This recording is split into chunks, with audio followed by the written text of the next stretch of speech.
Di musim panas, tentu saja, Xiao ingin membunuh Ye Yan. Namun, tidak ada seorang pun di Yangcheng yang berani menantangnya. Ditambah lagi, Wang Qingshui dan Xiao Rong aktif di mana-mana, sementara Wang Tong serta reputasi di Ao Pavilion masih sangat berpengaruh. Berapa banyak orang yang mati? Daxia sendiri tidak tahu berapa nyawa melayang setiap hari, tapi lalu apa? Selama tidak separah Tu Cheng, pemerintah bisa saja menutup mata. Xiao memang seorang pangeran dan memiliki pengaruh, tapi jika menyangkut nyawanya sendiri, siapa yang mau mempertaruhkan hidup demi dirinya? Sepanjang hari, ia terus mengamuk, membanting meja dan kursi. Bahkan, sudah 3 mayat wanita dibawa keluar dari kamarnya. Namun, setelah melampiaskan amarahnya, akhirnya ia mulai berpikir jernih, kekuatan Ye Yan kini telah terbentuk. Mungkinkah ia bisa menekannya dengan kekuatan kerajaan? Itu adalah bencana. Semua orang tahu bagaimana cara mencari keberuntungan dan menghindari malapetaka. Sebelumnya, ia sendiri pergi ke kantor gubernur, tetapi saat gubernur provinsi Jiangnan tahu bahwa ia ingin menyingkirkan Ye Yan, ia malah berkelit, mengalihkan topik, dan berbicara tanpa janji yang jelas. Dalam permainan politik, Xiao bukanlah tandingan gubernur tua itu. Ia hanya bisa mengikuti arus percakapan yang terus bergeser tanpa hasil konkret. Kini, jika ia ingin menghadapi Ye Yan, kekuatannya sendiri tidak cukup. Tapi jika ia melaporkan hal ini ke istana, apakah ia masih bisa memiliki busur Sun Fury? Jika ia mendapatkannya lebih dulu, maka meskipun kedua saudaranya mencoba merebutnya, ia tetap bisa memenangkan hati ayahnya dan semakin dekat dengan tahta. Namun, bagaimana jika istana mengirim seorang ahli untuk merebutnya? Maka jasanya akan lenyap begitu saja. Xiao mengerutkan alisnya. Bagaimana cara mendapatkan busur Sun Fury secepat mungkin? Waktu tidak berpihak padanya, karena dalam waktu singkat, istana pasti akan mengirim seseorang, dan saat itu keadaannya akan semakin sulit. Sial! Xiao terus memijat pelipisnya. Ia benar-benar membenci Ye Yan, tapi hanya berani menyimpannya dalam hati. Jika harus berhadapan langsung dengannya, mustahil. Itu sama saja dengan mencari mati. Sementara itu, seorang tamu datang ke kediaman Ye Yan. Ia adalah Chen Shan, kepala Akademi Jiangnan. Namun, kali ini, sang kepala akademi tampak sangat berhati-hati, bahkan tak berani bernapas terlalu keras. Sebelumnya, Hu Xi pernah ditangkap. Walaupun ia telah mencoba mencegahnya, usahanya gagal. Namun, Ye Yan yang marah langsung menyerbu divisi penjara dan membantai keluarga Lin hanya demi seorang pengikutnya. Dari kejadian itu, Chen Shan sadar bahwa Ye Yan adalah sosok yang sangat melindungi orang-orang di sekitarnya. Dengan pemahaman ini, Chen Shan merasa tidak tenang. Bagaimana jika Yan juga tidak puas dengannya? Saat ini, ia telah melihat harapan untuk menembus peringkat 6 setelah terjebak di tingkat itu selama lebih dari 10 tahun. Keinginannya yang paling besar adalah mencapai terobosan. Dari peringkat 7 ke peringkat 6, perbedaannya tampak hanya 1 tingkat, tetapi sejatinya jurangnya sangat dalam. Peringkat 7 termasuk dalam kelompok bawah, sedangkan peringkat 6 sudah masuk dalam kelompok menengah. Bahkan dari segi umur, peringkat 7 memiliki rentang hidup manusia biasa, tetapi peringkat 6 bisa mencapai 300 tahun. Lonjakan usia ini bagaikan seekor ikan mas yang melompati gerbang naga dan menjadi naga. Bagaimana jika Yan tidak senang dan menghancurkan peluangnya? Tentu saja, Chen Shan ketakutan. Tuan muda Yan, katanya akhirnya. Kompetisi akademi akan segera dimulai. Saya ingin mengundang Hu Xi dan Wang Qingshui untuk bergabung dengan tim dan bertanding untuk akademi. Bagaimana pendapat Anda? Ye Yan sudah mendengar hal ini sebelumnya. Ia pun tertarik dan bertanya, apa hadiahnya jika menang? Hah? Kau masih peduli dengan hadiah kecil ini? Dengan kekuatanmu yang sudah mencapai peringkat 4, seharusnya tidak ada hal di Daxia yang bisa menarik perhatianmu. Namun, karena Yan bertanya, mana mungkin Chen Shan berani tidak menjawab? Mungkin ada beberapa harta surga dan bumi, ia tiba-tiba ragu-ragu. Baru kemarin Yan bertanya apakah ada harta semacam itu di akademi. Bukankah ini seperti menyerahkan sesuatu yang ia cari? Baik, aku juga akan ikut. Yan langsung menyetujui, baiklah, kau juga ikut, apa? Chen Shan terkejut dan menatapnya dengan kosong. Kenapa? Aku tidak boleh ikut, tanya Yan dengan senyum, apa yang harus kukatakan? Kau ini monster tua yang sudah hidup ratusan tahun. Meskipun tampak muda, itu pasti karena kultivasimu yang luar biasa. Akademi punya ahli peringkat 5 atau bahkan 4. Bagaimana mungkin mereka tidak menyadari kekuatanmu? Namun, melihat Ye Yan tetap tersenyum tanpa ragu, Chen Shan merasa ada sesuatu yang salah. Anda benar-benar ingin berpartisipasi? Tentu saja. Masa aku bercanda? Ye Yan berkata dengan santai, harta surga dan bumi adalah sesuatu yang paling ia butuhkan sekarang. Mutiara 10.000 tahun yang ia miliki baru setengahnya. Setelah ia menyerapnya, ia paling banyak bisa mencapai 30 meridian. Padahal, ia harus membuka 100 meridian penuh. Jika dibandingkan, kesenjangan ini terlalu besar. Dalam 2 bulan lebih, ia juga harus membantu keluarga gurunya dalam kompetisi 10 tahunan. Meskipun ia percaya diri bisa meramu pil obat peringkat 4, jika ia bisa mencapai peringkat 7 sebelum itu, peluangnya akan jauh lebih besar dan lebih mudah. Lagi pula, ia pasti akan menghadapi musuh satu persatu. Bagaimana mungkin ia tidak mempercepat peningkatan kekuatannya? Masa ia harus bersembunyi dari kaisar? Omong kosong, Chen Shan akhirnya yakin. Tidak ada pilihan lain selain mengangguk setuju. Setelah Ye Yan, Hu Xi, dan Wang Qingshui dikonfirmasi, tersisa 7 tempat. Pemilihannya pun sederhana, cukup berdasarkan peringkat akademi, dari posisi kedua hingga ke-8, namun, baru keesokan harinya, Wang Feiyu, yang berada di peringkat ke-8, tiba-tiba ditantang. Ia kalah dan harus menyerahkan peringkatnya. Penggantinya adalah Xiao Rong, itu berarti ia juga akan mengambil posisi Huang Feiyu dalam tim. Saat Ye Yan mengetahui hal ini, ia hanya tersenyum dan tidak terlalu peduli. Baginya, apakah itu kompetisi akademi atau pertarungan 10 tahunan di Diao Pavilion? Semua itu hanya permainan anak-anak, perlukah ia ambil pusing? Kompetisi akademi akan diadakan di Lincheng, Provinsi Zhejiang, sekitar 20 hari lagi. Perjalanan dari Yangcheng ke Lincheng sendiri memakan waktu 9 hari, ditambah persiapan lainnya. Artinya, mereka harus berangkat dalam beberapa hari ke depan. Akademi akhirnya memutuskan untuk berangkat dalam 5 hari. Ye Yan tidak keberatan. Ia justru akan memanfaatkan waktu ini untuk menyerap sisa mutiara 10.000 tahun. Ia pun mulai berlatih dengan tenang. Sementara suasana di Yangcheng terasa semakin mencekam, angin badai akan segera datang. Apakah masih ada orang di Yangcheng yang berani menyerang Ye Yan sekarang? Tentu saja tidak. Tak perlu menggunakan senjata sihir peringkat 3 untuk bertarung sendiri. Ye Yan hanya dengan kekuatan spiritualnya mampu mengendalikan senjata sihir dan membantai begitu banyak ahli peringkat 7 dari keluarga Lin. Itu berarti, semua keluarga kaya di kota ini bukan tandingannya, bekerja sama, mungkin ada peluang untuk membunuh Ye Yan, tapi bagaimana dengan pembagian rampasan setelahnya? Jangan sampai malah berakhir dengan saling membunuh. Itu sama saja dengan bunuh diri. Selain itu, di Daxia tidak kekurangan kekuatan peringkat 4. Jadi, anggap saja mereka berhasil mendapatkan busur api matahari, lalu apa? Apakah mereka bisa menyimpannya? Senjata sihir tidak akan mengakui mereka sebagai tuannya dan tidak akan menyerang atas perintah mereka. Oleh karena itu, bagi kekuatan peringkat 7, meskipun senjata sihir peringkat 3 bisa menghasilkan kekuatan setara peringkat 6, bagaimana bisa mereka melawan kekuatan peringkat 4? Mereka hanya akan mati sia-sia. Dengan keadaan seperti ini, keluarga kaya mana di Yangcheng yang berani menentang Ye Yan? Tidak ada satupun. Namun, kekuatan peringkat 6 dan 5 di Daxia sangat banyak, dan setidaknya ada sekitar 10 kekuatan peringkat 4. Apakah mereka akan diam saja melihat ini? Tentu saja tidak. Maka, ketika mereka datang, Ye Yan hanya memiliki dua pilihan, menyerahkan senjata sihir atau mati. Tidak ada kemungkinan ketiga, jadi, yang bisa dilakukan sekarang hanyalah menunggu dan melihat. Pertarungan ini bukan sesuatu yang bisa mereka ikuti begitu saja. Oleh karena itu, saat ini Yangcheng sangat damai. Setiap keluarga kaya merasa sangat waspada terhadap Ye Yan, bahkan takut untuk terlibat dengannya. Bagaimanapun juga, Ye Yan sendirian, tanpa beban. Tapi mereka memiliki keturunan dan tanggungan yang tak terhitung jumlahnya. Sekali saja melakukan kesalahan, seluruh keluarga mereka bisa musnah. Wu Jue adalah pemuda yang hari itu sempat menunggang harimau dan menerima pelajaran kecil dari Ye Yan. Wu Ming, kau harus membantuku, serunya sambil menarik lengan seorang pria yang lebih tua darinya. Meskipun nada bicaranya terdengar seperti permohonan, tetapi lebih mirip perintah. Wu Ming, seorang murid dari Akademi Jiangnan, telah memasuki akademi 4 tahun lalu. Dia baru saja menembus ranah bawaan. Bakatnya cukup baik. Jika dia bisa mencapai peringkat 8, maka dia bisa disebut sebagai ahli di antara para pendekar biasa. Wu Jue yang sebelumnya telah dipermalukan oleh Ye Yan tentu saja tidak bisa menerima hal itu. Dengan sifatnya yang sombong, dia harus membalas dendam dan merebut kembali harga dirinya. Menurut teman-temannya, Ye Yan dan dua orang temannya kemungkinan adalah murid baru Akademi Jiangnan. Oleh karena itu, jika Wu Ming yang sudah berada di ranah bawaan turun tangan, maka akan mudah untuk menindas mereka. Dia harus menghancurkan bajingan itu, dan yang paling penting, membuatnya menyerahkan gadis cantik yang bersamanya. Membayangkan Wang Qingsui yang begitu polos dan menggoda, Wu Jue langsung menunjukkan ekspresi penuh nafsu. Wu Ming yang melihatnya bergidik. Menyaksikan Wu Jue dengan ekspresi menjijikan seperti itu benar-benar membuatnya merasa tidak nyaman. Dia mengerutkan kening. Akademi memiliki aturan. Murid lama tidak boleh menyerang murid baru dengan sembarangan. Atau mereka akan dihukum. Selain itu, wakil kepala akademi yang didukung keluarga kita sudah mati. Sekarang, posisi kita di akademi sedang tidak baik. Aku tidak peduli. Aku harus membunuh bajingan itu. Wu Jue menggertakkan giginya penuh kebencian. Wu Ming, apakah kau akan membantuku atau tidak? Wu Ming sebenarnya ingin menolak, tapi akhirnya dia mengangguk, tidak ada pilihan lain. Wu Jue adalah keturunan utama, sedangkan dia hanyalah bagian dari cabang keluarga. Jika Wu Jue mengadu pada para tetua dan menjatuhkan hukuman padanya, maka masa depannya akan hancur. Dia telah bekerja keras dan berharap setidaknya bisa mencapai 60 meridian dalam hidupnya. Namun, itu semua membutuhkan banyak sumber daya. Dan akademi tidak memberinya cukup banyak, jadi, meskipun dia sangat membenci pemuda manja ini, dia tidak punya pilihan selain menggertakkan gigi dan menyetujuinya. Hanya kali ini, tidak ada yang lain, katanya tegas. Baiklah, baiklah. Hanya kali ini saja. Wu Jue tersenyum puas, tetapi dalam hatinya dia tertawa sinis. Mana mungkin hanya sekali, Wu Ming hanyalah seorang murid dari cabang keluarga. Sudah seharusnya dia membantu keturunan utama seperti dirinya. Berani menolak? Nanti kalau aku butuh lagi, kita lihat apakah kau masih bisa bilang tidak. Ayo pergi, kata Wu Ming. Baik. Wu Jue mengangguk penuh semangat. Dia bisa membayangkan Ye Yan segera berlutut dan memohon ampun di hadapannya. Apalagi jika dia bisa mendapatkan Wang Qingsui, bukankah itu sempurna? Tanpa sadar, ekspresinya kembali dipenuhi gairah yang menggelikan. Wu Ming bergidik. Jangan lihat aku dengan ekspresi seperti itu, seolah kau akan menerkamku kapan saja. Mereka segera tiba di akademi. Berkat Wu Ming, Wu Jue bisa masuk dengan mudah. Mereka langsung menuju area murid baru, kau bahkan tidak tahu namanya.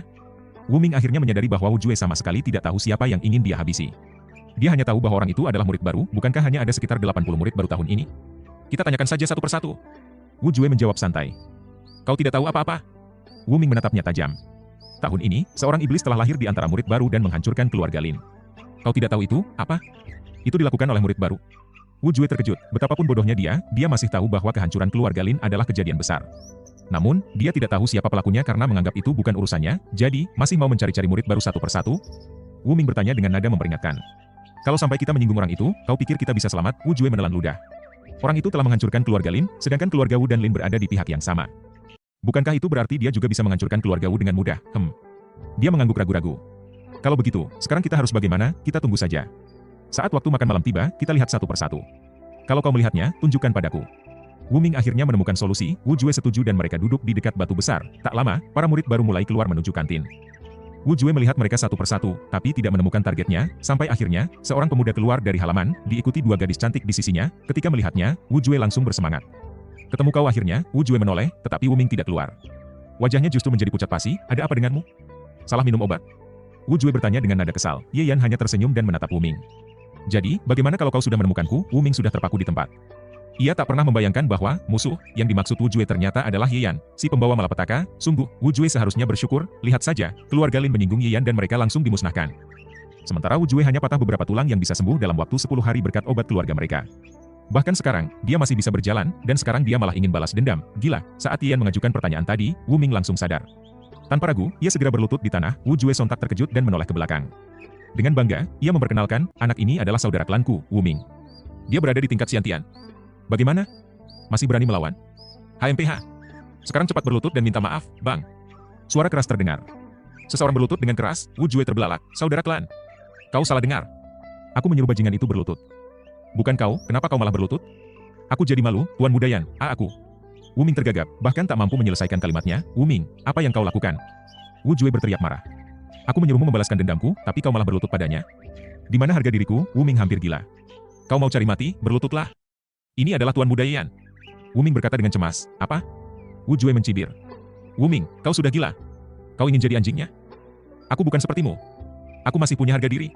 Aku akan melaporkanmu pada ayah dan ARGH. Tiba-tiba, jeritan kesakitan terdengar. Wu Jue jatuh berlutut dengan wajah penuh keterkejutan. Wu Ming baru saja menghancurkan tempurung lututnya dengan satu pukulan, memaksanya untuk berlutut secara paksa. Rasa sakit yang luar biasa membuat Wu Jue menangis, namun ia tetap tak percaya. Kau berani menyerangku? Ia meraung, kau dan bajingan ini rupanya bersekongkol. Baiklah, aku akan melaporkannya pada ayah. Aku akan membunuh kalian berdua, Bang. Wu Ming meninju wajah Wu Jue tanpa ampun hingga giginya berhamburan. Ia tidak menarik pukulannya, malah menatap Ye Yan dengan hormat dan berkata, Tuan Muda Yan, dia hanyalah sampah di keluarga kami, selalu menimbulkan masalah. Sikapnya tidak mewakili keluarga Wu. Saya mohon, tenangkan amarah Anda, Wu Ming. Wu Jue berusaha berbicara, namun dengan mulut yang penuh darah dan kehilangan gigi, kata-katanya menjadi tidak jelas. Ye Yan tersenyum. Sepertinya dia masih tidak terima. Wu Ming tak ragu lagi. Dengan cepat, ia menjepit leher Wu Jue dan krak. Suara tulang patah terdengar. Wu Jue pun tewas. Dengan patuh, Wu Ming berlutut lebih dalam. Tuan Muda Yan, dia sudah menerima nasibnya. Ye Yan menyipitkan mata, lalu bertanya, kau jelas lebih kuat darinya, tapi tetap menuruti perintahnya. Jadi, dia dari garis utama. Sementara kau hanya cabang keluarga. Benar, Tuan Muda Yan. Wu Ming menjawab tanpa berani mengangkat kepala. Lalu, apakah kau ingin menjadi kepala keluarga Wu? Wu Ming merasakan jantungnya berhenti berdetak sejenak. Ia tak berani menatap Ye Yan dan hanya berkata, saya tak berani bermimpi, Tuan Muda Yan. Namun, jika Anda berkenan, saya akan mencobanya. Ye Yan tertawa kecil. Kau sudah lama ingin menyingkirkan bajingan ini, jadi saat tahu dia ingin membalas dendam padaku, kau diam saja dan malah mendukungnya dalam hati, kan? Kau tahu betul bahwa dia akan menghina dan menantangku, dan itu memberimu alasan untuk membunuhnya. Dengan begitu, keluarga Wu akan menganggapmu telah menyelamatkan mereka dari bencana. Jika tidak, mereka akan berakhir seperti keluarga Lin. Benar-benar taktik yang bagus. Dua burung dengan satu batu. Mendengar analisis Ye Yan, tubuh Wu Ming mulai gemetar hebat. Keringat dingin membanjiri wajahnya. Seluruh rencana liciknya terbongkar dalam sekejap. Memang benar, ia memang ingin menyingkirkan Wu Jue. Kalau tidak, kenapa ia tidak langsung membongkar identitas Ye Yan sejak awal? Jika ia melakukannya, Wu Jue pasti akan ketakutan setengah mati dan takkan berani menantang Ye Yan. Tuan Muda Yan, mohon ampun. Wu Ming segera menghantamkan kepalanya ke tanah berulang kali. Ye Yan mengayunkan tangannya dengan santai. Kalau aku ingin membunuhmu, aku tak perlu bertanya apakah kau ingin menjadi kepala keluarga Wu atau tidak. Wu Ming menghela napas lega dan berhenti menghantamkan kepalanya ke tanah. Namun, darah telah mengalir dari dahinya akibat terlalu keras menghantam lantai. Ye Yan berjalan mendekat, lalu menekan jarinya di dahi Wu Ming. Aku akan memberimu teknik kultivasi. Gunakan ini dan lihat apakah kau bisa berhasil. Aku tidak akan membantumu mengambil alih keluarga Wu, tapi gunakan namaku jika perlu. Jika dalam 3 bulan kau belum berhasil, jangan pernah muncul di hadapanku lagi. Wu Ming merasakan informasi mengalir deras ke dalam pikirannya. Teknik Wang Pin, sebuah teknik yang melampaui 9 tingkatan dunia. Astaga, siapa sebenarnya Tuan Muda Yan? Ia bisa mengirimkan ilmu kultivasi langsung dengan kesadarannya dan bahkan memberinya teknik Wang Pin. Wu Ming segera bersujud. Saya, Wu Ming, bersumpah setia kepada Tuan Muda Yan seumur hidup saya. Ye Yan melangkah pergi, hanya berkata pelan saat melewatinya. Aku memberimu semua ini, dan aku juga bisa mengambilnya kembali. Aku paling benci pengkhianat. Seketika, aura pembunuhan yang mengerikan menyelimuti tempat itu. Wu Ming merasa seolah-olah dirinya dilempar ke dalam jurang es. Ye Yan teringat pada seseorang, Yan Qingcheng. Pengkhianat harus mati. Wu Ming gemetar ketakutan. Saya tidak berani. Saya tidak berani, katanya berulang kali, terus menghantamkan kepalanya ke tanah. Namun, Ye Yan sudah pergi, melangkah dengan santai meninggalkan tempat itu. Baginya, menerima Wu Ming sebagai bawahan hanyalah iseng belaka. Lagi pula, ia butuh orang-orang untuk mengurus urusan kecil agar dirinya tak perlu repot. Wang Qingsui melirik Xiao Urong dengan wajah penuh ketidaksenangan. Apa yang kau lakukan di sini bersama kami? Xiao Urong tertawa ringan. Apa aku tidak boleh mengikuti Tuan Muda Yan? Seketika, Wang Qingsui merasa panas di dadanya. Jadi, kau benar-benar ingin merebut Tuan Muda Yan dariku, HMPH? Bukankah kau selalu merendahkan Tuan Muda Yan? Menyebutnya tidak lebih dari seorang bajingan? Tapi sekarang kau memanggilnya Tuan Muda Yan dengan penuh hormat. Sungguh tidak tahu malu. Wang Qingsui mencibir, Xiao Rong tersipu malu. Memang benar, sebelumnya ia sering menghina dan meremehkan Ye Yan. Namun, setelah menyaksikan sendiri kekuatan luar biasa yang ditunjukkan Ye Yan saat membantai keluarga Lin, gambaran sosoknya tertanam dalam di hati Xiao Rong. Menghapusnya? Tidak mungkin, setiap orang bisa berubah, ujarnya santai. Aku salah paham pada tuan muda yang sebelumnya, ia membusungkan dadanya sedikit. Sudahlah, aku tidak akan mempermasalahkan hal ini dengan gadis kecil sepertimu, gadis kecil. Ketika ia mengucapkan kata-kata itu, ia sengaja membusungkan dadanya, seolah ingin menegaskan bahwa dirinya lebih dewasa. Wang Qingsui hampir meledak karena amarah. Apa yang kau pamerkan? Tanpa berpikir panjang, Wang Qingsui ikut berdiri dan membusungkan dadanya juga. Namun, hasilnya jelas tak bisa dibandingkan dengan Xiao Rong. Tidak terima, ia mencoba membusungkan lebih dalam, membentuk lengkungan yang lebih besar. Tetap saja, ia kalah telak, dengan wajah memerah karena kesal, Wang Qingsui akhirnya menyerah. Yan, keduanya serempak menoleh ke sekeliling. Ye Yan sudah menghilang, Tuan Muda Yan. Mereka segera melupakan pertengkaran kecil tadi dan buru-buru mengejarnya, sementara itu, Ye Yan sama sekali tidak peduli dengan perselisihan kecil antara Wang Qingsui dan Xiao Rong. Fokusnya hanya satu, meningkatkan kultivasinya, ia ingin menembus langit ke-9, menemukan Yan Qingcheng, dan melihat dengan mata kepalanya sendiri seperti apa hati wanita itu.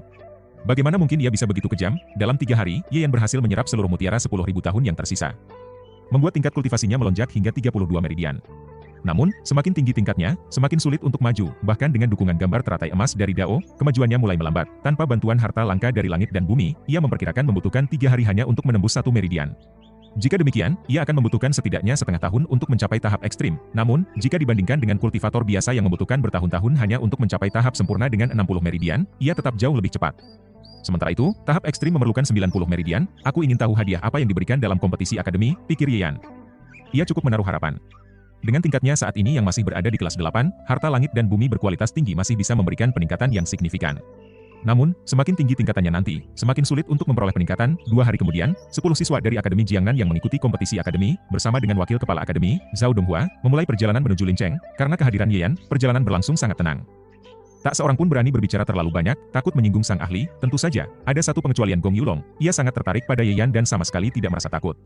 Dengan mata sipitnya yang menyerupai mata burung phoenix dan jemarinya yang lentik, ia bertanya pada Ye Yan tentang banyak hal, seolah seorang gadis yang bertemu dengan idolanya. Masalahnya, ia seorang pria. Hal ini membuat tidak hanya Wang Qingsui dan Xiao Rong merasa terganggu, tetapi juga Ye Yan sendiri yang merasa risih. Akhirnya, ia mulai menghindari pria itu. Perjalanan mereka berlangsung selama 7 hari melewati provinsi Jiangnan, lalu memasuki provinsi Xiun. 3 hari kemudian, mereka akhirnya tiba di Lincheng. Malam itu, mereka menginap di sebuah penginapan. Saat Ye Yan, Wang Qingsui, dan Huzi turun untuk makan, Xiao Rong juga ikut duduk di meja mereka. Wajah Huzi langsung cemberut, menunjukkan ketidaksukaannya. Di sisi lain, Kang Xiong, Gong Yulong, dan siswa lain juga turun. Gong Yulong sebenarnya ingin bergabung dengan Ye Yan, tetapi meja itu sudah penuh. Dengan penuh kekecewaan, ia duduk di meja sebelah. Sesekali melirik Ye Yan dengan tatapan penuh kerinduan. Tak butuh waktu lama, kecantikan Wang Qingsui dan Xiao Rong mulai menarik perhatian para tamu di penginapan itu. Tatapan iri dan dengki tertuju pada Ye Yan. 2 wanita luar biasa duduk di mejanya. Tapi ia tampak begitu tenang seolah tidak peduli, mereka hanya bisa menggerutu dalam hati. Saat itulah, bunyi lonceng lembut terdengar dari tangga, diikuti oleh aroma harum yang menggoda. Seorang wanita perlahan menuruni tangga dengan langkah anggun. Meskipun ia mengenakan gaun panjang yang sedikit longgar, lekuk tubuhnya yang menggoda tetap tidak bisa disembunyikan. Namun, ketika wajahnya terlihat jelas, semua orang sedikit kecewa. Wajahnya tertutup oleh selapis cadar tipis. Meski begitu, hanya dari garis wajah samar yang terlihat, semua orang bisa memastikan bahwa wanita ini adalah kecantikan luar biasa. Bahkan tanpa memperlihatkan wajahnya, pesonanya begitu kuat. Setiap gerakannya memancarkan daya tarik yang sulit ditolak, membuat jantung para pria berdegup kencang. Beberapa bahkan sampai menelan ludah atau memalingkan wajah untuk menenangkan diri. Ye Yan hanya melirik sekilas. Wanita ini terlahir dengan pesona alami yang luar biasa, berbeda dengan Wang Qingsui yang memiliki darah rubah surgawi 9 ekor. Pesona wanita ini bukan berasal dari garis keturunan, melainkan benar-benar bawaan sejak lahir. Setiap lirikan dan gesturnya memiliki daya pikat yang menggoda. Namun, bagi Ye Yan, itu bukanlah hal yang luar biasa. Dalam hidupnya yang sudah berlangsung selama 90.000 tahun, ia sudah bertemu lebih dari selusin wanita dengan pesona alami seperti ini. Tidak ada yang perlu dipandang terlalu lama, apalagi, sebagai seorang kaisar, ia tidak mungkin terbuai oleh pesona seorang wanita biasa. Meski demikian, tubuh mudanya yang sekarang tetap memiliki batas. Ia bisa merasakan darahnya mengalir lebih cepat dari biasanya. Ye Yan menghela napas pelan. Bagaimanapun, ini bukan tubuh lama miliknya. Terkadang, bahkan ia sendiri tidak bisa sepenuhnya mengendalikannya. Sementara itu, di ruangan itu, semua mata masih tertuju pada wanita bercadar tersebut. Misteri yang menyelimuti wajahnya hanya semakin membangkitkan rasa penasaran. Ia bagaikan anggur terlarang yang belum dicicipi, semakin tak tersentuh. Semakin menggoda, wanita berkerudung itu duduk dengan anggun. Ketika tubuhnya menyentuh kursi, banyak orang di sekeliling langsung merona, tak mampu menahan gejolak yang berkecamuk dalam diri mereka. Terlalu elegan, terlalu menggoda. Seakan-akan seluruh pesona dunia hanya terkumpul dalam satu gerakan lembutnya. Saat dia duduk, tak ada yang berani bersuara. Hanya napas berat yang terdengar di seluruh ruangan. Mata-mata memerah seperti kawanan serigala lapar yang menemukan mangsanya. Wanita itu mengernyit halus. Dia sengaja menutupi wajahnya agar tidak menarik perhatian, tetapi tetap saja orang-orang di sekelilingnya tampak begitu gelisah. Hal ini membuatnya tak nyaman. Awalnya, dia hanya ingin makan di luar karena merasa risih berada di dalam kamar terus-menerus. Namun, dia tak menyangka bahwa ada begitu banyak tamu yang menginap di penginapan ini. Sekarang dia sudah keluar, maka tak ada pilihan lain selain tetap di sini. Dia memanggil pelayan. Xiao Er, hanya satu kata, tetapi suara lembutnya seperti alunan musik yang membuat hati para lelaki bergetar. Mata mereka semakin berbinar, membayangkan berbagai kemungkinan jika bisa duduk bersama wanita ini di tempat yang lebih pribadi. Beberapa bahkan sampai mimisan. Pelayan yang dipanggil datang dengan langkah tergesa, wajahnya terlihat terpukau, matanya memerah seperti orang yang sedang mabuk pesona. Wanita berkerudung itu menghela napas dalam hati. Dia terlahir dengan daya tarik alami yang sulit untuk dihindari oleh pria manapun. Bahkan jika wajahnya tertutup, hanya dengan gerak-geriknya saja, dia sudah mampu membuat para lelaki tergila-gila. Setelah memesan beberapa hidangan, dia hanya duduk dan menunggu makanannya datang. Tatapan para tamu masih melekat padanya. Dengan keanggunan yang terpancar dari dirinya, siapapun bisa menebak bahwa dia berasal dari keluarga kaya dan terpandang. Melihat tubuhnya yang matang dan penuh pesona, dia mungkin berusia sekitar 24 atau 25 tahun. Wanita pada usia ini berada dalam puncak pesonanya, dan itulah yang membuatnya semakin menawan. Para lelaki mulai menyusun rencana dalam hati. Seorang wanita secantik ini, bepergian sendirian? Betapa beruntungnya orang yang bisa mendapatkan hatinya, tapi kemudian, seorang pria turun dari lantai atas dan duduk di sebelah wanita itu. Mata semua orang langsung menyipit, menilai situasi yang baru terjadi. Wanita itu tampaknya tidak terganggu dengan kehadiran pria tersebut, menunjukkan bahwa hubungan mereka memang dekat. Namun, pria ini, semua orang memperhatikannya dan menggelengkan kepala, bukan tipe yang cocok. Meskipun pria itu memiliki postur tegap, ada kesan rendah hati dalam dirinya, seolah bukan berasal dari keluarga kaya. Dari penampilannya, dia lebih terlihat seperti seorang pengawal atau penjaga pribadi. Wanita secantik ini memilih pria seperti ini, tidak masuk akal. Namun, setelah memikirkannya lebih jauh, para tamu mulai menemukan jawabannya. Mereka berdua pasti kabur bersama. Hening. Lalu, desaan pelan terdengar di beberapa sudut. Seorang wanita bangsawan rela meninggalkan kenyamanan hidupnya demi pria biasa. Mengorbankan segalanya demi cinta. Tentu saja, pria yang sekarang menjadi pusat kebencian para tamu adalah pria itu. Mereka ingin sekali menyingkirkannya dan menggantikan posisinya di samping wanita tersebut. Bahkan Wang Qingsui yang duduk di meja lain berbisik, sungguh disayangkan, Si Yourong tidak berbicara, tetapi dalam hati dia setuju. Sebuah bunga indah terbuang sia-sia, makanan datang, dan wanita berkerudung itu mulai makan dengan anggun. Saat dia mengangkat sedikit cadarnya, dagu runcingnya terlihat. Kulitnya seputih salju, bibirnya semerah kelopak bunga, menambah daya tarik yang sudah tak terbantahkan. Beberapa pria menahan napas. Bahkan sekadar membayangkan berlutut di hadapan wanita ini saja sudah cukup untuk membuat mereka gila. Melihat situasi ini, pria di sebelah wanita itu menatap tajam ke arah mereka. Sebagai peringatan, dia meletakkan pedang di atas meja, menepuknya dengan keras, membuat atmosfer ruangan mendadak tegang. Tatapan haus para lelaki itu memudar. Jika pria ini berani membawa wanita seperti ini ke tempat umum, berarti dia bukan orang sembarangan. Jika mereka nekat, mereka bisa saja kehilangan nyawa. Mereka menelan ludah dan perlahan-lahan mengalihkan perhatian mereka dari wanita itu. Satu persatu meninggalkan ruangan, tak sanggup lagi menahan godaan yang ada. Pria di samping wanita itu menyeringai puas, lalu melanjutkan makannya. Tatapan matanya yang penuh nafsu sesekali melirik wanita di sebelahnya. Sepertinya dia juga tidak bisa menahan diri lebih lama. Setelah selesai makan, wanita berkerudung itu kembali ke kamar lebih dulu. Pria tersebut mengikuti di belakangnya, meninggalkan suasana gaduh di lantai bawah yang masih membicarakan kecantikannya. Yian, yang juga sudah selesai makan, kembali ke kamarnya untuk beristirahat. Begitu dia pergi, Wang Qingsui dan Si Yourong pun ikut beranjak. Mereka sebenarnya sudah kenyang sejak tadi, tetapi enggan pergi sebelum Yian meninggalkan ruangan. Sementara itu, Huzi tetap asyik menyantap makanannya. Xiao Er, tambah 10 mangkuk nasi lagi. Larut malam. Penginapan menjadi sunyi. Brak, pintu terbuka dengan keras, dan sesosok tubuh terhuyung masuk. Meski dalam keadaan kacau, auranya tetap penuh dengan daya tarik yang menggoda. Wanita berkerudung itu, Yian yang tengah duduk bersila membuka mata, melirik sekilas, tetapi tidak berkata apa-apa. Wajah wanita itu memerah, napasnya tersengal, dan matanya dipenuhi gejolak yang menahan diri. Sambil menutup pintu, dia berkata, aku telah diberi ramuan cinta. Sekarang aku masih memiliki sedikit kesadaran. Yian tetap diam, ekspresinya tidak berubah. Daripada aku jatuh ke tangan orang lain, lebih baik aku memilihmu. Lanjutnya dengan suara serak, Yian mengerutkan kening, menatapnya dengan ekspresi datar. Jadi, wanita itu terkejut. Sejak remaja, dia telah membuat banyak pria tergila-gila padanya. Tidak ada yang sanggup menolak pesonanya. Tapi sekarang, pria ini sama sekali tidak terpengaruh. Dia melepas cadarnya, memperlihatkan wajahnya yang luar biasa cantik. Bahkan sinar rembulan yang masuk dari jendela pun terasa kalah oleh pesonanya. Namun, Ye yang tetap tak tertarik. Dengan suara dingin, dia berkata, keluar. Wanita itu membeku di tempat. Dirinya, yang selama ini dipuja-puja oleh banyak pria, kini diusir begitu saja. Dia benar-benar merasa harga dirinya terluka. Namun, tatapan tajam Ye yang tidak memberi ruang untuk perdebatan. Wanita itu menggigit bibirnya, lalu dengan langkah tertatih, dia meninggalkan kamar itu. Ye Yan hanya mendesah pelan, benar-benar merepotkan. Wanita bertopeng itu benar-benar dalam keadaan darurat. Tubuhnya tiba-tiba gemetar. Rona merah melesat ke wajah cantiknya, begitu terang hingga sulit untuk diabaikan. Namun, ia tahu ini bukanlah pertanda baik. Racun gairah dalam tubuhnya mulai bekerja, dan sebentar lagi, ia akan kehilangan akal sehatnya, berubah menjadi makhluk yang dikendalikan oleh hasrat. Tolong aku, katanya dengan suara memohon. Di penginapan ini, hanya Yian yang terlihat bersih. Bukan hanya tubuh dan wajahnya yang bersih, tetapi juga matanya. Tak ada sedikit pun tatapan penuh nafsu seperti pria lainnya. Lebih dari itu, ada sesuatu dalam dirinya, sesuatu yang membuat wanita bertopeng itu merasa aman dan rela. Namun, jika ia sampai jatuh ke tangan pria lain, hidupnya akan lebih buruk daripada kematian. Ye yang tetap diam, tak menunjukkan reaksi. Wanita bertopeng itu semakin panik, hampir menangis. Jika yang menyentuhnya malam ini adalah Yian, ia bisa menganggapnya hanya sebagai mimpi buruk yang berlalu. Namun, jika orang lain, ia tak bisa membayangkannya. Tiba-tiba, ia mencabut belati dan mengerahkannya ke jantungnya. Ye Yan bergerak secepat kilat. Dalam sekejap, Ia telah berdiri di hadapan wanita itu, mencengkeram belatinya. Wanita bertopeng itu terkejut. Kau menolak membantuku, tapi juga tak membiarkanku mati. Sebenarnya, apa yang kau inginkan? Ye Yan hanya menyeringai. Racun ini bukanlah sesuatu yang sulit untuk ditangani. Ia mengangkat jarinya dan menekan kening wanita bertopeng itu dengan lembut. Wanita itu tertegun. Baru saja, tubuhnya terasa terbakar, pikirannya dikendalikan oleh hasrat, tetapi setelah sentuhan Ye Yan, semua itu menghilang seketika. Sudah sembuh? Ia menatap Ye Yan dengan tak percaya. Belum sempat ia memahami keajaiban yang baru saja terjadi, tiba-tiba, brak, pintu kamar terbuka dengan keras. Seorang pria masuk dengan garang, sebilah pisau besar di tangan kanannya. Matanya dipenuhi amarah, tetapi yang paling mencolok adalah luka di mata kirinya, menganga dan masih mengeluarkan darah yang sudah mulai mengering. Ia menatap wanita bertopeng itu dengan penuh kebencian. Lepaskan istriku, aku bukan istrimu, bentak wanita bertopeng itu. Namun, orang-orang di penginapan yang terbangun akibat keributan ini hanya memberikan tatapan penuh arti. Oh, jadi ini perselingkuhan yang tertangkap basah, pikir mereka. Beberapa pria bahkan mulai menyesali diri. Kalau tahu begini, aku pasti sudah lebih dulu mencoba mendekatinya. Pria yang membawa pisau tertawa sinis. Bukan istriku? Kalau begitu, kenapa kita berbagi kamar? Tanya saja pada pelayan penginapan, bagaimana kami mendaftar saat masuk. Wanita bertopeng itu menggertakkan giginya. Sebelumnya, mereka memang berpura-pura menjadi suami istri untuk menghindari masalah. Namun, pria ini, yang seharusnya hanya seorang pengawal, ternyata memiliki ambisi jahat. Ia bahkan berani meracuni dirinya. Perselingkuhan ini harus diberi pelajaran, teriak pria itu, berusaha memancing emosi para tamu. Beberapa pria yang iri pada Yan langsung menyambutnya dengan sorak-sorai. Seret pria ini ke pengadilan, namun, Yan hanya menggelengkan kepala. Jika kau tak punya niat baik, kau akan merasakan akibatnya. Ia menjentikkan jarinya, dan awan gas merah muda melesat ke arah pria itu. Pria itu mencoba menghindar, tetapi tubuhnya mendadak kaku. Ia hanya bisa menatap gas tersebut memasuki tubuhnya melalui hidung dan mulutnya. Mata pria itu langsung memerah. Nafasnya memburu. Ia mulai mendengus seperti binatang. Wanita. Aku butuh wanita. Tatapannya tertuju pada wanita bertopeng itu, dan ia langsung menerjang ke arahnya. Namun, sebelum sempat menyentuhnya, brak, sebuah tendangan keras dari Yan menghantam dadanya.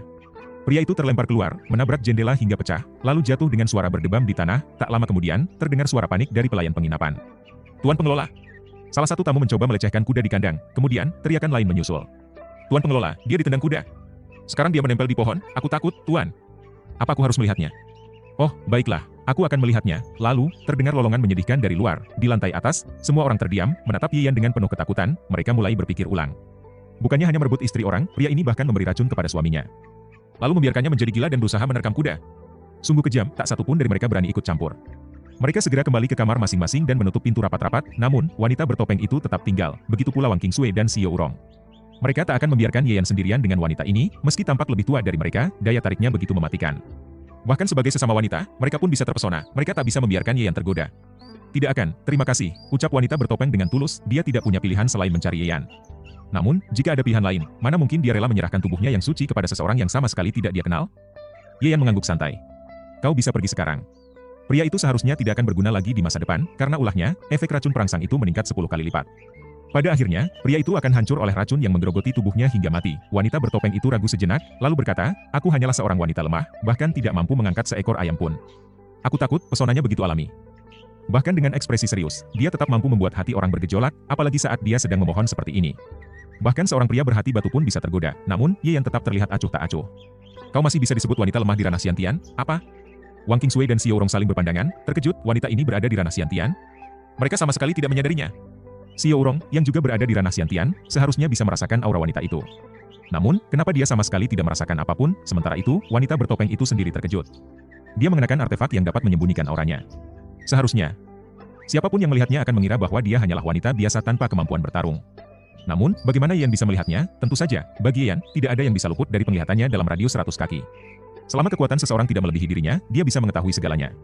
Namun, sebelumnya dia sengaja menutup indranya karena terlalu banyak orang di penginapan yang terangsang oleh keberadaan wanita bertopeng ini, sampai-sampai mereka mulai melakukan hal-hal yang tidak pantas. Ye yang jelas tidak ingin melihat pemandangan menjijikkan seperti itu. Wanita bertopeng itu akhirnya menghela napas pelan. Aku menikah dengan keluarga besar, tapi mereka sangat ketat menjagaku.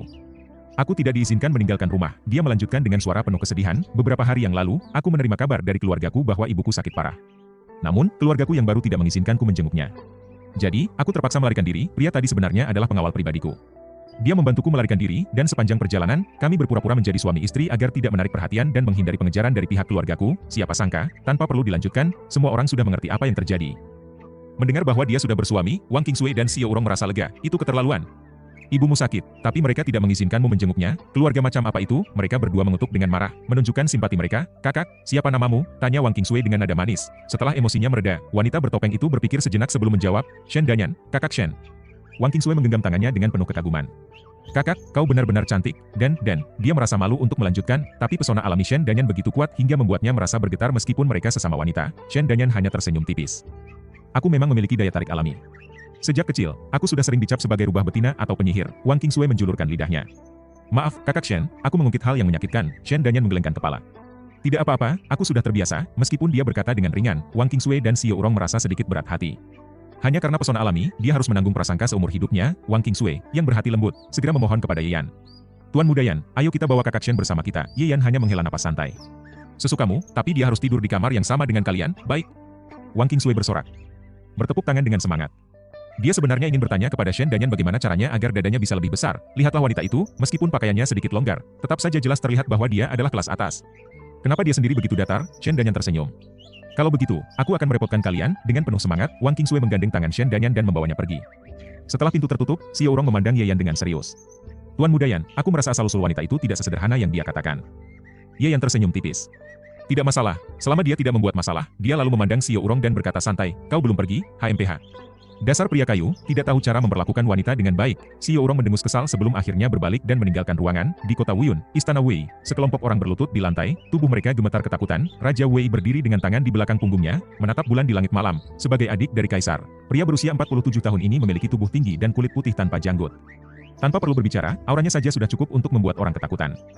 Saat ini, meskipun wajahnya tanpa ekspresi, justru itu yang membuat suasana semakin mencekam. Sudah 7 hari, dan kalian masih belum menemukan sang putri. Suaranya terdengar dingin. Seorang kepala pengawal menjawab dengan gemetar. Hamba mohon maaf, Yang Mulia. Pengkhianat itu tidak hanya membantu sang putri kabur, tetapi juga menghapus banyak jejak. Kami butuh waktu lebih lama untuk menemukannya. Sampah. Raja Wei mendengus. Bunuh mereka semua, Yang Mulia, ampuh. Sebelum mereka bisa memohon belas kasihan, kilatan pedang melintas. Dalam sekejap, leher mereka terbelah, dan tubuh mereka jatuh ke lantai. Bau anyir darah langsung memenuhi ruangan. Di sudut ruangan, seorang pria berbaju putih seperti hantu mengembalikan pedangnya ke sarung, lalu mundur ke bayangan, seakan-akan dia tidak pernah ada. Raja Wei bergumam dengan suara rendah penuh kebencian. Bitch, di mana kau bersembunyi? Pagi-pagi sekali, rombongan dari Jiangan College kembali melanjutkan perjalanan. Namun, suasana di antara mereka terasa begitu canggung dan penuh kecanggungan. Wajah-wajah mereka dipenuhi ekspresi rumit yang sulit diartikan. Shen Danyan, wanita yang dianggap sebagai istri seseorang, suaminya tewas secara mengenaskan. Kematian yang tragis dan menggemparkan. Mengapa dia mati? Karena istrinya menjalin hubungan terlarang dengan Ye Yan. Akhirnya, dia pun terbunuh. Sungguh biadab, pikir sebagian orang dalam hati. Namun, siapa yang berani menegur Ye Yan secara langsung? Sosok yang kini begitu kuat dan menakutkan, tak ada satupun yang cukup berani untuk menyuarakan keberatan mereka. Mereka hanya bisa mencuri pandang ke arah Ye Yan dengan tatapan penuh ketakutan dan kebencian yang terpendam. Keheningan yang menggantung di udara terasa begitu mencekam. Di sisi lain, Wang Qingsui merasa sangat kesal. Apa-apaan tatapan mereka? Bukankah mereka semua salah paham? Lelaki yang tewas itu bukan suami Shen Danyan, melainkan hanya seorang pengawal yang bahkan sempat mencoba membius dan mencelakainya. Beruntung, Shen Danyan menyadarinya lebih awal dan melarikan diri ke kamar sang tuan muda untuk meminta perlindungan. Jika tidak, kehormatannya pasti telah ternoda. Namun, Ye Yan hanya diam, seolah tak peduli dengan semua itu. Bagi dia, opini orang-orang ini tidaklah penting. Di antara langit dan bumi, ada keseimbangan yang akan terjadi secara alami. Selain itu, ia telah melampaui batas hukum dunia ini, baik dan jahat tak lagi berarti baginya. Ia kini adalah sumber dari segalanya, dan tak satupun hukum dunia yang bisa memengaruhinya lagi. Shen Danyan kembali mengenakan cadarnya, namun pesona yang ia pancarkan tetap tak tertahankan. Setiap gerak-geriknya begitu menggoda, membuat banyak orang merasa gelisah dan tak tenang. Namun, ia memilih untuk tidak menjelaskan apapun. Baginya, beberapa orang yang telah memiliki prasangka hanya akan menganggapnya berbohong, tak peduli seberapa jujurnya penjelasannya, ia telah terbiasa dengan fitnah dan pandangan merendahkan sejak lama. Yang membuatnya heran adalah sikap Ye Yan. Usiamu belum genap 20 tahun, tapi kau sama sekali tidak terganggu dengan semua ini. Bukankah seharusnya anak muda masih penuh gairah dan mudah terbakar emosi, pikirnya dalam hati. Ia mengingat kejadian semalam, ketika dirinya nyaris menyerahkan diri, namun Ye Yan justru menolaknya mentah-mentah. Ini membuatnya berpikir, mungkinkah Ye Yan tidak bisa? Seperti pria yang dulu menikahinya secara paksa, seorang pejabat berkuasa di Jiangnan yang ternyata impotensi, namun tetap bersikeras menikahinya demi menjaga reputasi. Pria itu, meskipun tak mampu, tetap memaksakan diri, meremukkan harga dirinya tanpa ampun. Namun, berbeda dengan suaminya dulu, Ye Yan terlihat begitu sehat dan kuat. Bahkan janggut tipisnya tampak jelas. Aneh, sungguh aneh, gumamnya dalam hati. Sementara itu, Xiao Rong terus melirik Shen Danyan dengan tatapan penuh ketidaknyamanan. Rasa permusuhan dalam dirinya semakin membara. Hanya Gong Yulong yang tetap santai, berbincang dengan Ye Yan tanpa ragu, seolah tak peduli dengan reputasi pria itu. Rombongan terus berjalan, karena mereka semua adalah pendekar, menempuh perjalanan kaki dalam waktu lama bukanlah masalah. Namun, yang mengejutkan mereka adalah ketahanan Shen Danyan. Meskipun ia seorang wanita, ia tetap bisa mengikuti langkah mereka dengan baik tanpa mengeluh sedikit pun. Setelah lebih dari 1 jam perjalanan, bahkan para pria yang kekar pun mulai merasa lelah. Namun, wanita itu tetap melangkah tanpa henti. Akhirnya, Zhao Donghua tak tahan dan meminta rombongan untuk berhenti beristirahat. Pesona Shen Danyan benar-benar luar biasa, batinnya. Ia bahkan bisa membuat orang lain merasa iba hanya dengan melihatnya. Baru saja mereka duduk, tiba-tiba debu mengepul di kejauhan. Sekelompok orang berkuda mendekat dengan cepat. Mereka mengenakan baju zirah, bersenjata lengkap, dan memancarkan aura menakutkan. Begitu melihat rombongan Yan, mereka segera menghentikan kuda mereka, seorang pria turun dari kudanya, melangkah dengan percaya diri, lalu bertanya, "Aku adalah Rui Hao, penasihat militer dari pasukan pribadi Wei Palace." "Kalian ini siapa, Wei Palace? Bukankah wilayah kekuasaan Raja Wei terbatas di kota Wuyun dan hanya mencakup provinsi Jiangnan? Bahkan seorang pangeran tak boleh membawa pasukan pribadi melewati batas provinsi. Namun, kini mereka muncul di wilayah Seiyun. Ada sesuatu yang janggal." Zhao Donghua berdiri dan membungkuk hormat.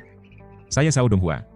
Kami adalah guru dan murid dari Jiangnan College, sedang dalam perjalanan menuju Linceng untuk berpartisipasi dalam kompetisi akademi." Rui Hao tersenyum ramah. Ternyata keluarga sendiri. Zhao Donghua pun membalas senyuman itu. Akademi memang memiliki posisi netral, namun mustahil untuk sepenuhnya mengabaikan kekuasaan seorang pangeran. Setelah berbasa-basi sejenak, akhirnya Rui Hao mengutarakan maksud kedatangannya. Ia mengeluarkan sebuah gulungan kain, membukanya, dan memperlihatkan sebuah potret. "Apakah kalian pernah melihat wanita ini? Ia adalah pelayan istana yang kabur dan mencuri barang berharga. Tuan Besar sangat murka, dan ia harus dibawa kembali. Bagi yang memberikan informasi, hadiah besar menanti." Semua orang menahan napas. Jantung mereka berdegup kencang. Potret itu tak lain adalah Shen Danyan. Namun, siapa yang berani mengatakan yang sebenarnya? Yan hanya duduk tenang, tak menunjukkan sedikit pun ekspresi khawatir. Jika seseorang berani mengkhianatinya, apakah mereka yakin bisa selamat? Semua orang ingat bagaimana keluarga Lin dihancurkan hanya karena mencoba menjebak pengikut Yan. Kini, Shen Danyan adalah wanita yang bersamanya. Siapa yang berani mengadukan? Zhao Donghua tersenyum, berpura-pura tidak tahu. "Saya tidak pernah melihatnya." Ia lalu menoleh ke yang lain. "Kalian pernah melihatnya? Sial, mengapa kami juga ditarik ke dalam masalah ini?" Meskipun Kang Xiong geram, ia tak berani melawan Wei Palace. Tapi mengkhianati Yan? Itu sama saja mencari mati. Mereka akhirnya serempak menggeleng. "Kami juga tidak pernah melihatnya." Rui Hao tampak kecewa, bersiap untuk pergi. Namun, tiba-tiba ia berbalik dan menatap Shen Danyan tajam. "Kau, lepaskan cadarmu." Semua orang menegang. Shen Danyan merasakan ketakutan menjalar di tubuhnya. Jika ia ketahuan, ia akan dipaksa kembali ke istana dan hidup dalam neraka selamanya. Matanya mencari Yan, namun pria itu tetap santai, hanya meminum air dengan tenang, tangannya bergetar. Namun, ia telah mengambil keputusan. Daripada kembali ke tempat itu, lebih baik bertarung sampai mati. Perlahan, ia mengangkat tangannya dan mulai melepas cadarnya. Shen Danyan perlahan-lahan melepaskan cadarnya, memperlihatkan wajah yang sangat cantik dan menggoda, penuh pesona yang mematikan. Namun, Rui Hao hanya melirik sekilas sebelum menunjukkan ekspresi kecewa. Pakai lagi, pakai lagi." "Seram sekali," serunya, "apa yang baru saja dilihatnya?" Wajah yang penuh dengan bekas luka, tampaknya telah terjadi bertahun-tahun lalu. Tidak mungkin ini adalah pelayan yang melarikan diri dari istana, putri dari Wei Palace kabur? Betapa memalukan. Jika hal ini tersebar, seluruh istana akan kehilangan muka. Karena itu, kecuali orang-orang tertentu, para prajurit yang ditugaskan untuk mencari hanya diberitahu bahwa seorang pelayan telah melarikan diri dan mencuri barang berharga. Setelah memastikan bahwa Shen Danyan bukan orang yang mereka cari, Rui Hao segera naik kembali ke kudanya. Dengan teriakan lantang, para prajurit bergerak maju, debu berterbangan. Dan mereka segera menghilang dari pandangan. Semua orang saling berpandangan, bingung. Jelas-jelas orang yang mereka cari ada di depan mata, tetapi mengapa seolah mereka tidak mengenalinya? Shen Danyan melirik Yan dan mengedipkan matanya. Sepertinya dia telah menebak sesuatu, tetapi memilih untuk tetap diam. Setelah beristirahat, perjalanan pun dilanjutkan. Saat siang tiba, mereka tidak mencari rumah makan, hanya makan seadanya dengan bekal kering. Baru pada malam hari, mereka tiba di sebuah kota kecil dan menemukan penginapan untuk beristirahat. Shen Danyan berbagi kamar dengan Wang Qingsui. Namun, setelah makan malam, wanita dewasa itu bergegas ke kamar Yan. Tentu saja, Wang Qingsui ikut serta. Meskipun sedikit lega, gadis itu tetap waspada. Mana mungkin dia membiarkan mereka berduaan? Yan masih muda, penuh energi, mudah sekali tergoda. Dia harus memastikan segalanya tetap terkendali. Jika Yan benar-benar menginginkan sesuatu, maka dia... terlalu malu untuk memikirkannya lebih jauh. "Tuan muda Yan, apakah Anda menggunakan semacam ilmu sihir siang tadi sehingga mereka tidak bisa melihat wajah asliku?" tanya Shen Danyan dengan nada penasaran. Wang Qingsui mengerutkan kening. "Sihir? Aku pikir mereka takut pada Tuan muda Yan. Jadi mereka pura-pura tidak mengenali wajahmu?" Shen Danyan tertawa pelan, menggoda gadis itu. "Mereka tidak mengenal Tuan muda Yan, bagaimana mungkin mereka takut padanya?" "Kakak Sue, apakah kamu terlalu mengagumi Tuan muda Yan?" Wang Qingsui langsung merona dan menundukkan kepala, memainkan ujung bajunya dengan malu-malu. Yan tersenyum ringan dan menjentikkan jarinya. Wang Qingsui dan Shen Danyan berseru kaget. Di mata mereka, wajah masing-masing berubah. Wang Qingsui tampak mengagumi kehebatan Yan, sementara Shen Danyan, yang sudah berada di tingkat Xiantian, menyadari betapa luar biasanya kekuatan Yan. Jika seorang pria bisa mengubah persepsi orang lain tanpa disadari. Seberapa kuat sebenarnya dia? 2 hari kemudian, rombongan Jiangnan College akhirnya tiba di Linceng. Mereka langsung menuju Seiyun College untuk mendaftar, di mana penginapan telah disiapkan untuk mereka. "Tuan muda Yan, terima kasih telah menjagaku sepanjang perjalanan. Aku sangat berterima kasih." Shen Danyan membungkuk anggun di depan Yan. Gerakannya yang lembut membuat lekuk tubuhnya semakin menggoda. Yan hanya meliriknya sekilas. Meskipun tubuh mudanya masih dipenuhi gairah, ia tetap mampu mengendalikan diri. "Jika kamu kembali ke rumah ibumu sekarang, itu sama saja dengan masuk ke dalam perangkap," katanya tenang. Shen Danyan mengerutkan alisnya. "Kenapa? Prajurit Wei Palace sebelumnya mencari seseorang di sepanjang jalur menuju Linceng. Itu berarti Pangeran Wei telah menebak bahwa kamu akan kembali ke rumah ibumu. Dia pasti sudah menyiapkan pasukan di sana untuk menangkapmu," jelas Yan. "Benar begitu, Putri." Wang Qingsui tercengang. "Apa? Putri, bukankah para prajurit itu mengatakan bahwa yang melarikan diri hanyalah seorang pelayan?" Namun, setelah berpikir sejenak, semuanya masuk akal. Tak heran Shen Danyan begitu cantik. Tak heran Wei Palace begitu ngotot mencarinya. Bahkan mengabaikan batasan hukum, Shen Danyan tersenyum. "Ya, aku memang permaisuri Pangeran Wei. Namaku bukan Shen, itu adalah nama keluarga ibuku." Namaku yang sebenarnya adalah Lin Danyan. Wang Qingsui menutup mulutnya dengan tangan, terkejut. Sister Lin, jadi kamu adalah Bai Yuhua yang ada di daftar wanita cantik. Shen Danyan menghela napas. Itu hanya gelar kosong yang diberikan orang-orang. Aku lebih suka tidak pernah masuk daftar itu. Tatapannya menerawang, mengenang masa lalu yang kelam. Tuan Muda Yan, apa yang harus kita lakukan? Tanya Wang Qingsui, khawatir. Kita tidak bisa membiarkan Sister Lin jatuh ke tangan mereka lagi. Ye Yan melirik gadis itu. Baginya, Wei Palace hanya ingin mengambil kembali istrinya, bukan menculik orang asing. Tapi Wang Qingsui justru melihatnya sebagai penyelamatan seorang gadis dari cengkeraman monster. Ia berpikir sejenak. Karena sudah terlibat, lebih baik menuntaskan masalah ini. Baiklah, kita pergi bersama. Lin Danyan tersenyum senang. Dengan pria sekuat Ye Yan di sisinya, ia merasa jauh lebih aman. Xiao Rong juga ikut serta. Saat mereka berjalan, Xiao Rong melirik Lin Danyan dan berkata, nama keluargamu bukan Shen, tapi Lin, bukan? Bagaimana kamu tahu? Tanya Lin Danyan dengan nada dingin. Kamu terlalu cantik, dan yang kabur dari Wei Palace adalah seorang wanita cantik. Selain Bai Yuhua Lin Danyan, siapa lagi yang bisa itu? Ujar Xiao Rong datar. Ia kemudian menoleh ke Ye Yan. Tuan Muda Yan, wanita ini penuh kebohongan. Lebih baik Anda menjauh sebelum terlambat. Lin Danyan menghela napas lega. Untung Ye Yan sudah mengungkapkan identitasnya lebih dulu, jika tidak, ia akan berada dalam posisi sulit. Sayang sekali, aku sudah mengaku kepada Tuan Muda Yan, katanya dengan senyum menggoda. Xiao Rong tertegun. Ia tidak menyangka langkahnya terlambat. Wanita ini memang licik. Lin Danyan memimpin jalan. Dan keempat orang itu menyusuri jalanan serta gang-gang kecil di Lincheng. Kota ini memiliki sejarah panjang, tidak kalah dengan Yangcheng. Bangunan-bangunan kuno berdiri berdampingan dengan yang lebih modern, menciptakan suasana yang unik seakan berjalan melewati lorong waktu. Namun, kehadiran satu pria dengan 3 wanita cantik menarik perhatian banyak orang. Wang Qingsui, Xiao Rong, dan Lin Danyan masing-masing memiliki kecantikan yang luar biasa. Meskipun Lin Danyan mengenakan cadar, pesona dan lekuk tubuhnya tetap mencuri perhatian. Dengan tubuh yang bergerak anggun, setiap langkahnya memancarkan daya tarik tersendiri. Ye Yan merasa ini merepotkan, maka dengan pikirannya, ia segera menyelimuti ketiga wanita itu dengan penghalang tak kasat mata. Kini, hanya dia yang tampak di mata orang-orang, menghilangkan perhatian yang tak diinginkan. Setelah setengah jam perjalanan, mereka tiba di sebuah halaman tua. Dindingnya terlihat usang, cat yang telah beberapa kali diperbarui mulai mengelupas, memperlihatkan lapisan waktu yang tertimbun di dalamnya. Lin Danyan tampak bersemangat, lalu mengetuk pintu dengan perasaan penuh harap. Tak lama, seorang pelayan tua membuka pintu. Namun, alih-alih melihat Lin Danyan, ia justru memandang Ye Yan dan bertanya, anak muda, siapa yang kau cari? Dengan satu pikiran, Ye Yan mengangkat penghalangnya, dan seketika itu juga, 3 wanita muncul di hadapan si pelayan tua. Hah? Pelayan itu terkejut, matanya langsung tertuju pada Lin Danyan, kemudian berkata dengan suara bergetar, Nona, apakah benar ini Anda, kakek Fu? Ini aku. Lin Danyan berkata dengan mata berkaca-kaca, cepat masuk, Nona. Nyonya sedang sekarat? Pelayan tua itu buru-buru memberi jalan, wajahnya dipenuhi kecemasan. Tanpa menunggu yang lain, Lin Danyan langsung berlari ke dalam rumah, gaunnya berkibar di udara. Sementara itu, kakek Fu mempersilakan Ye Yan dan yang lainnya masuk. Saat Lin Danyan memasuki aula utama, ia terhenti dengan wajah memucat. Seorang pria muda duduk santai sambil menyeruput teh. Tuan Putri, ikutlah denganku kembali ke istana, kata pria itu dengan nada santai namun penuh tekanan. Lin Danyan mengenali pria ini. Dia adalah Yan Changkun, murid kelima dari Yan Jiupo, seorang ahli bela diri tingkat 4 dan sosok terkuat di istana Wei. Meskipun usianya masih 26 tahun, dia telah mencapai tingkat 7 dalam seni bela diri. Lin Danyan menggertakkan giginya. Ia tahu bahwa Ye Yan memiliki kekuatan yang luar biasa, tetapi dalam dugaannya, Ye Yan hanya seorang murid dari Jiangan College. Bahkan Lin Chen, ahli nomor 1 di akademi, hanya mencapai tingkat Xiantian. Bagaimana mungkin ia bisa menghadapi seorang ahli tingkat 7? Aku ingin bertemu ibuku dulu, tegas Lin Danyan. Yan Changkun menatapnya tanpa ekspresi, lalu berkata, penyakitnya sudah terlalu parah, obat apapun tidak akan menyembuhkannya. Sebaiknya kau tidak melihatnya, hanya akan membuatmu lebih sedih. Lin Danyan menggigil menahan amarah. Kurang ajar. Aku ingin bertemu ibuku, dan kau tidak bisa menghentikanku. Yan Changkun tetap tenang dan berkata, perintah dari Pangeran Wei adalah menangkapmu segera setelah kau ditemukan. Jika kau tidak ingin ikut dengan sukarela, jangan salahkan aku kalau aku bertindak kasar. Ia menyeringai licik. Meskipun ia tidak boleh menyentuh tubuh Lin Danyan, tidak ada larangan untuk menghinanya secara halus. Ia ingin melihat apakah sang putri masih punya harga diri untuk bicara setelah itu. Saat itu, Ye Yan dan yang lainnya masuk ke dalam aula. Mata Yan Changkun langsung tertuju pada Ye Yan, dan dalam sekejap, kilatan membunuh muncul di matanya. Seorang pria lain. Apakah putri sudah dinodai? Rasa cemburu yang membara membakar hatinya. Tanpa berbicara, ia mengangkat tangannya dan mengarahkan jari ke arah Ye Yan. Di bawah kendali pikirannya, elemen bumi di sekitar mulai berkumpul, membentuk tangan raksasa dari batu yang langsung menghantam ke arah Ye Yan. Ye Yan. Wang Qingsui berteriak panik. Cepat menghindar. Dia seorang ahli tingkat 7. Lin Danyan berteriak cemas. Xiao Rong segera mencabut pedangnya dengan ekspresi serius. Namun, Ye Yan tidak mundur sedikit pun. Sebaliknya, ia mengepalkan tangannya dan meninju ke arah tangan batu itu. Boom! Dalam sekejap, tangan batu itu hancur berkeping-keping, kembali menjadi debu dan lenyap begitu saja. Apa? Yan Changkun membelalakan mata. Kau hanya berada di tingkat Xiantian, bagaimana bisa kau menangkis seranganku? Tak mungkin. Mustahil ada seseorang yang bisa menantang perbedaan tingkatan sebesar ini. Itu adalah hukum besi dalam seni bela diri. Ye Yan menatapnya dengan dingin. Orang ini menyerang tanpa alasan dan langsung berniat membunuhnya.